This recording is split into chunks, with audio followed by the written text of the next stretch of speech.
आपको पता है कि हमने पिछले वीडियो में सेकंड चैप्टर को स्टार्ट किया था, न्यूट्रिशन इन एनिमल्स को। तो उससे आगे आज हम स्टार्ट करते हैं तो हमारा नेक्स्ट टॉपिक आएगा the mouth and the buccal cavity. Food is taken into the body through the mouth. जो खाना होता है उसको बॉडी के अंदर लिया जाता है, किसके थ्रू? माउथ के through. The process of taking food into, तो वो प्रोसेस जिससे फूड को बॉडी के अंदर लिया जाता है उस प्रोसेस को हम क्या बोलते हैं? उस प्रोसेस को हम बोलते हैं ingestion. We chew the food with the help of teeth. जो खाना होता है उसको हम चबाते हैं किसकी मदद से? दांतों की मदद से। And break down it mechanically into small pieces. और उसके बाद हम उस खाने को क्या कहते हैं? छोटे छोटे टुकड़ों में तोड़ देते हैं। Each tooth is rooted in a separate socket in the gums. हर एक दांत को हमने अलग गम्स में क्या किया होता है? सॉकेट में जुड़ा हुआ होता है। Our teeth very in appearance. हमारे जो दांत होते हैं उनकी जो अपीयरेंस होती है वो अलग अलग तरह की होती है। And perform different functions. और अलग अलग प्रकार के फंक्शंस को परफॉर्म करते हैं। Accordingly they are given different names. तो इसी तरह उनको अलग अलग नाम दिए होते हैं। Boojho's fascinated by the highly coiled small intestine in figure 2.2। तो बूजू जानना चाहता है जो छोटी स्मॉल इंटेस्टाइन है जो हमारी बॉडी के अंदर प्रेजेंट है, जो आपको फिगर 2.2 की डायग्राम में दिख जाएगी। He wants to know its length. तो वो उसकी लेंथ लंबाई के बारे में जानना चाहता है। Would you like to make a wild guess. क्या आप उसके बारे में कोई गैस वगैरह बताना चाहते हो? We have given its approximately length on page 1.6। तो हमने 1.6 पेज में उसकी लेंथ के बारे में बात किया है। Just imagine how such a long structure is accommodated in A small space with in the body. तो सोचो कि इतने छोटे से स्ट्रक्चर के अंदर इतनी जो बड़ी स्मॉल इंटेस्टाइन है वो हमारी बॉडी के अंदर पड़ी हुई है। उसके बाद एक्टिविटी 2.2 वॉश योर हैंड्स। आपने अपने हाथ धोने हैं। Look into the mirror and count your teeth. आपने मिरर के अंदर देखने और अपने दांतों को काउंट करना है। Use your index finger to feel the teeth. आपने अपने इंडेक्स फिंगर को यूज करना है दांतों को फील करने के लिए। How many kinds of teeth could you find. तो आप कितने प्रकार के दांत वहां पे फाइंड करोगे? Take a piece of an apple और ब्रेड एंड ईट इट। आपने एक पीस लेना है ब्रेड या एप्पल का, उसको खाना है। Which teeth do you use for biting and cutting. तो आपने देखना आप कौन से दांत को यूज कर रहे हो, किसके लिए? बाइटिंग और कटिंग के लिए। एंड विच वन फॉर, और कौन सा पार्ट ऐसा है जिसको आप किसके लिए यूज करो? And which one for piercing and tearing, और काटने के लिए किस पार्ट को यूज कर रहे हो? Also find out the ones that are used for chewing and grinding. खाने को चबाने में और तोड़ने में कौन से दांत हेल्प कर रहे हैं? Record your observation in table 2.2 table में आपने उनकी सारी की सारी ऑब्जर्वेशन को क्या करना है? रिकॉर्ड करना है। तो आपको यहाँ पे दिए हुए हैं type of teeth, number of teeth, upper jaw और लोअर जा में टोटल कितने हैं, cutting and biting teeth, piercing and tearing teeth, chewing and grinding teeth. और यहाँ पे आपको दिया arrangement of teeth and different types of teeth. ऊपर आपको एक पैराग्राफ दिया होगा milk teeth and permanent teeth का। Do you remember about falling of your teeth some years ago. क्या आपने कुछ साल पहले देखा था जब हमारे दांत गिर जाते थे? The first set of teeth grows during infancy. जो पहला सेट होता है दांतों का वो इन्फेंसी पीरियड में ग्रो करता है। And they fall off at the age between 6 to 8 years। और वो 6 से 8 साल की उम्र में गिर जाते हैं। These are termed as milk teeth. इन दांतों को हम कौन से टीथ बोलते हैं? मिल्क टीथ बोलते हैं। The second set that replaces them are the permanent teeth. जो सेकंड सेट होता है जो उनको रिप्लेस करता है उनको हम कौन से टीथ बोलते हैं? परमानेंट टीथ बोलते हैं। द परमानेंट टीथ में लास्ट थ्रू आउट लाइफ। ये जो परमानेंट टीथ होते हैं ये पूरी लाइफ के दौरान रहते हैं। और fall off during old age और due to some dental issues. जहाँ ओल्ड एज में गिरते हैं, जब हम बूढ़े हो जाते हैं उस टाइम पे गिरते हैं, जहां हमें कोई दांतों की प्रॉब्लम होती है तो उस टाइम पे ये टीथ क्या होते हैं? Fall of. Our mouth has the salivary gland. हमारे माउथ के पास क्या होते हैं? सैलिवरी ग्लैंड्स होते हैं। विच सेक्रीट सलाइवा। जो किसको सेक्रीट करते हैं? सलाइवा को सेक्रीट करते हैं। Do you know the action of saliva on food. क्या आप सलाइवा के एक्शन फूड के ऊपर जो सलाइवा होता है उसका फूड के ऊपर क्या काम होता है उसको जानते हो? Let us find out. आओ हम उसको फाइंड करते हैं। एक्टिविटी 2.3। तो आपने एक्टिविटी 2.3 करनी है। यहां से आपको इस सारी एक्टिविटी के बारे में पता चल जाएगा। Take 2 test tubes. आपने 2 टेस्ट ट्यूब्स लेनी है जैसे आपको नीचे डायग्राम में दिखाई हुई है। इन टेस्ट ट्यूब ए, एक जो टेस्ट ट्यूब होगी ए, पुट 1 टीस्पूनफुल ऑफ। तो जो ए टेस्ट ट्यूब होगी उसमें आपने 1 टीस्पूनफुल किसका? उसमें आपने 1 टीस्पूनफुल किसका डालना है? बॉइल्ड राइस का टीस्पूनफुल डालना है। In test tube B keep 1 teaspoon of boiled rice after chewing it for 3 to 5 minutes। और बी टेस्ट ट्यूब में भी आपने क्या करना है? बॉइल्ड राइस को डालना, पर उन बॉइल्ड राइस को आपने च्यू किया होगा टीथ से 3 से 5 मिनट में। At 3 to 4 ml of water in both the test tubes. आपने 3 से 4 ml यो पानी होगा दोनों टेस्ट ट्यूब में डालना है जैसे आपको फिगर 2.4 में दिखाया हुआ था। Now pour 2 to 3 drops of iodine solution in each test tube. अब 2 से 3 ड्रॉप आपने आयोडीन सोल्यूशन के हर एक टेस्ट ट्यूब में डालना है और ऑब्जर्व करना है। Why is there change in colour in the test tube, तो आप देखोगे कि टेस्ट ट्यूब्स के कलर में क्यों चेंज आता है। Discuss the results with your classmate and your teacher, इन रिजल्ट्स को अपने क्लासमेट्स और टीचर्स के साथ डिस्कस करो। The saliva breaks down the starch into sugar, ये जो सलाइवा होता है ये स्टार्च को तोड़ के किस में कन्वर्ट कर देता है, शुगर में कन्वर्ट कर देता है। The tongue is a fleshy muscular organ, ये जो टंग होती है एक फ्लैशी मस्कुलर ऑर्गन है। यो कहाँ पे जुड़ी होती है, attached at the back to the floor of buccal cavity, जो बक्कल कैविटी के फ्लोर नीचे वाली साइड पे क्या होती है, जुड़ी होती है। It is free at the front end can be moved in all the directions, ये आगे वाली साइड से फ्री होती है और हम इनको आगे वाली साइड से टंग को किसी भी डायरेक्शन में मूव करवा सकते हैं। Do you know the functions of the tongue, क्या आप टंग के फंक्शंस के बारे में जानते हो। We use our tongue for talking, तो हम अपनी टंग को यूज करते हैं टॉकिंग करने के लिए, बोलने के लिए। Besides it mixes saliva with the food, और दूसरा काम ये क्या करती है टंग, ये सलाइवा को फूड के साथ मिक्स करती है। डूइंग च्यूइंग, जब हम खाना निगल रहे होते हैं और खाना निगलने में भी हेल्प कहती है। We also have taste buds with our tongue, हमारी टंग के ऊपर टेस्ट बर्ड्स भी होते हैं। It has taste buds that detect different tastes of food, इसके पास टेस्ट होते हैं जो अलग अलग प्रकार के टेस्ट को क्या कहती है, डिटेक्ट करती है। We can find out the position of taste buds by the following activity, हम आगे एक्टिविटी करेंगे और उस एक्टिविटी से टेस्ट बर्ड्स के बारे में क्या करेंगे, देखेंगे कि कितने प्रकार के जो टेस्ट बर्ड्स होते हैं वो टंग के ऊपर प्रेजेंट होते हैं। यहाँ पे नीचे आपको एक एक्टिविटी दी हुई है, स्वीट्स एंड टूथ डिके।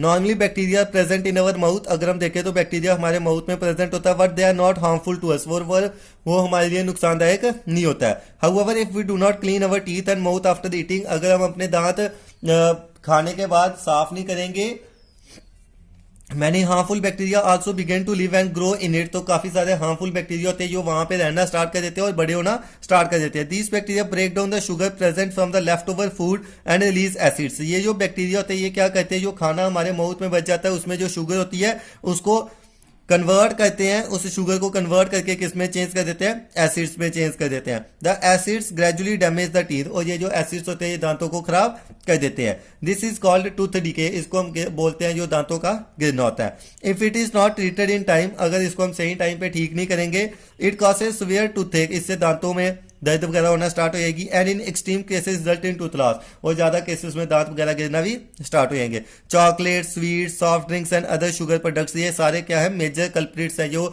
दांतों को गिरने में सबसे इंपॉर्टेंट रोल प्ले करते हैं। Therefore one should clean the teeth, इसलिए एक इंसान को अपने दांत क्लीन करने चाहिए, या तो ब्रश से या दातुन से या डेंटल फ्लॉस से।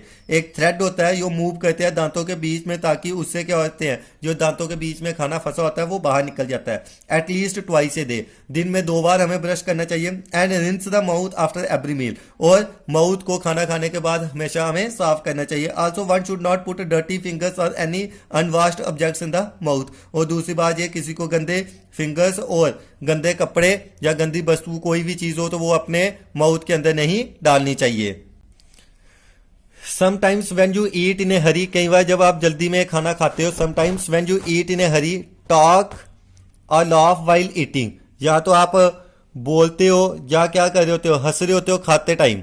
व्हाइल ईटिंग यू में कफ, आपको कफ हो जाएगी। गेट हिकअप्स और ए चोकिंग सेंसेशन, यहाँ तो हमें खांसी होना स्टार्ट हो जाएगी या हमें हिचकियां आना स्टार्ट हो जाएंगी। तो ये सारी चीजें जब हम खाना खाते टाइम बोलते हैं। दिस हैपन्स, ये क्यों होता है, when food particles इंटर्स the wind pipe, ये क्यों होता है, जब जो फूड के पार्टिकल्स होते हैं वो कहां पे इंटर कर जाते हैं, विंड पाइप में इंटर कर जाते हैं। The wind pipe carries air from the nostrils to the lungs, ये जो विंड पाइप होती है हवा को कैरी करती है नॉस्ट्रिल्स, नाक से लेके लंग्स तक। It runs adjacent to the food pipe, ये फूड पाइप के साथ साथ रन करती है उसकी ऑपोजिट साइड पे। वट इनसाइड द थ्रोट, पर गले के अंदर क्या होता है, air and food share a common passage, जो हवा और पानी होता है, हवा और खाना होता है, इसकी एक कॉमन पैसेज होती है, यहाँ से दोनों चीजें एक साथ पास होकर जाती है। Then how is food prevented from entering the wind pipe, तो ये जो खाना होता है ये विंड पाइप में जाने से कैसे बचाया जाता है।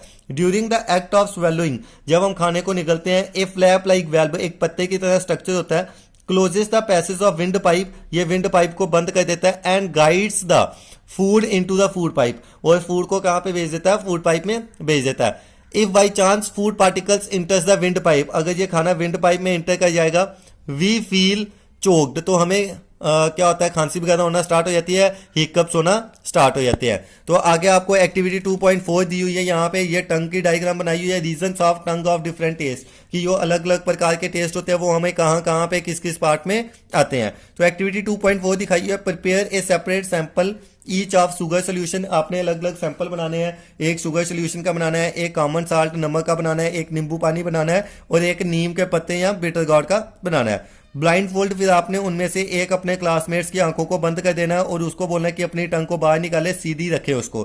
फिर आपने क्या करना है कि टूथपिक लेना है और उससे उसके टंग के ऊपर सैंपल्स लगाने हैं और हर एक सैंपल के लिए आपने क्या करना है, अलग अलग टूथपिक लेना है।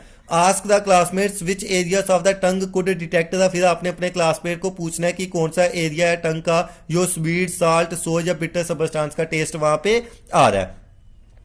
Now write down your observation and level figure 2.6। अब आपने 2.6 डायग्राम में इसकी सारी की सारी ऑब्जर्वेशन को क्या करना है, रिकॉर्ड करना है।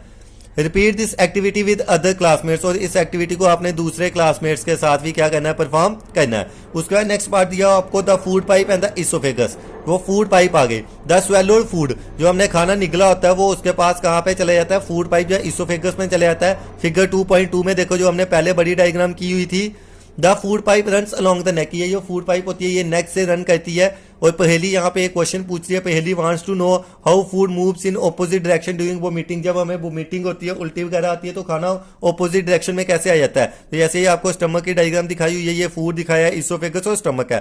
The movement of food in the oesophagus of the alimentary कनाल, की खाना जो है वो एलिमेंट्री कनाल में किस तरह से मूव करता है, जो इसोफेगस पार्ट होता है। जो खाना होता है वो इसोफेगस से पास होकर कहां पे आ जाता है, चेस्ट में आ जाता है। Food is pushed down by the movement of wall of the food pipe, फिर फूड पाइप की मूवमेंट से इस खाने को क्या किया जाता है, नीचे पुश किया जाता है। Actually this movement takes place throughout the alimentary canal, ये मूवमेंट कहां से लेती है, एलिमेंट्री कनाल, और पुशेस द फूड डाउनवर्ड्स, और खाने को नीचे की तरफ पुश कर देती है, जैसे आपको फिगर 2.7 में दिखाया था। At times the food is not accepted by our stomach, कई बार ये खाना हमारा स्टमक एक्सेप्ट नहीं करता है, एंड इज वोमिटेड आउट, फिर हम खाने को बाहर निकाल देते हैं। रिकॉल द इंस्टेंसेस, याद करो उस टाइम को जब आपने ज्यादा खाना खाया होगा और आपको वोमिट हो गई होगी, तो उसका रीजन देखो क्यों आपको वोमिटिंग हुई थी। Discuss with your parents and teachers, अपने पेरेंट्स और टीचर्स के साथ इस बात का डिस्कस करो। द स्टमक, अब हम नेक्स्ट पार्ट पे आगे। Stomach, the stomach is a thick walled bag, ये जो स्टमक है ये एक बहुत बड़ा बैग है। Its shape is flattened you and is the widest, ये सबसे चौड़ा पार्ट है एलिमेंट्री कनाल का और इसकी शेप यू शेप की होती है। It receives food from the food pipe, ये खाने को फूड पाइप मतलब इसोफेगस से रिसीव करता है एक एंड से, और दूसरे एंड से ये खाने को कहां पे मूव करवा देता है, स्मॉल इंटेस्टाइन में मूव करवा देता है। द इनर लाइनिंग, जो स्टमक की लाइनिंग होती है वो म्यूकस, हाइड्रोक्लोरिक एसिड और डाइजेस्टिव जूसेस वहां पे क्या होते हैं, प्रेजेंट होते हैं। The mucus protects the lining of the stomach, क्योंकि इसमें हाइड्रोक्लोरिक एसिड होता है जो स्टमक को नुकसान दे सकता है, जिसके कारण हमें एसिडिटी होती है, तो ये म्यूकस हमारी स्टमक की दीवारों को क्या करता है, उससे बचाता है। The acid kills many bacteria that इंटर्स along with food, ये जो एसिड होता है ये एसिड क्या करता है कि उस खाने के साथ जो बैक्टीरिया इंटर करता है, खाने के साथ जो बैक्टीरिया हमारे फूड के साथ इंटर कर जाता है हमारे पेट में, उसको क्या करता है, ये किल कर देता है। तो ये एसिड क्या करता है, बैक्टीरिया को किल कर देता है जो फूड के साथ इंटर करता है, and makes the medium in the stomach acidic, और उस मीडियम को क्या करता है, ये एसिडिक कर देता है। And helps the digestive juices to act, और डाइजेस्टिव जूसेस को वहां पे काम करने देता है। The digestive juices break down the proteins into simpler substances, ये जो डाइजेस्टिव जूसेस होते हैं ये प्रोटीन्स को सिंपलर सबस्टांसेस में तोड़ देते हैं। उसके बाद आपका नेक्स्ट पार्ट आएगा the small intestine. The small intestine is highly coiled and is about 7.5 metres long, ये जो स्मॉल इंटेस्टाइन होती है कॉइल्ड होती है और 7.5 मीटर लंबी होती है। इट रिसीव्स सेक्रीशन, इससे जो लीवर में बाइल जूस होता है, पैनक्रियास में पैनक्रियाटिक जूस होता है, और अपने ही वॉल में जो इंटेस्टाइनल जूस होता है वो सारी चीजें यहाँ पे आ जाती हैं। The liver is a reddish brown gland, ये जो लीवर है ये एक रेडिश ब्राउन ग्लैंड है। यो एब्डोमेन, नीचे वाला हिस्सा होता है, जो हमारा यहाँ पे डायफ्राम से नीचे वाला हिस्सा होता है उसको हम एब्डोमिनल पार्ट बोलते हैं, उसकी राइट साइड के ऊपर वाले हिस्से में ये प्रेजेंट होता है। और ये चीज याद रखना, जो लीवर होता है it is the largest gland in the body, ये हमारी बॉडी का सबसे बड़ा ग्लैंड होता है। इट सिक्रीट्स बाइल जूस, ये बाइल जूस को सिक्रीट करता है, जो एक बैग की तरह एक स्ट्रक्चर होता है जिसमें स्टोर रहते हैं, जिस बैग लाइक स्ट्रक्चर को हम क्या बोलते हैं, गॉल ब्लैडर बोलते हैं, जो आपको फिगर 2.2 में दिखाई हुई है। The bile plays an important role in the digestion of fats, ये जो बाइल होते हैं ये फैट्स को तोड़ने में बड़े इंपॉर्टेंट रोल प्ले करते हैं। The pancreas is a large cream colour gland, ये जो पेनक्रियास होता है ये एक लंबा क्रीम कलर का ग्लैंड होता है जो स्टमक के नीचे प्रेजेंट होता है। The pancreatic juice acts on carbohydrate, ये जो पेनक्रियाटिक जूस होता है ये कार्बोहाइड्रेट्स के ऊपर एक्ट करता है, फैट्स के ऊपर एक्ट करता है, प्रोटीन्स के ऊपर एक्ट करता है और चेंज कर देता है इनको किसमें, सिंपलर फॉर्म में ये इनको चेंज कर देता है। तो आज के लेक्चर में हम इतना ही करेंगे। अगर आपको ये अच्छा लग रहा है तो मेरे चैनल को प्लीज लाइक और सब्सक्राइब कर देना, और आगे का पार्ट हम कल के लेक्चर में कंप्लीट करेंगे। Thanks and have a nice day.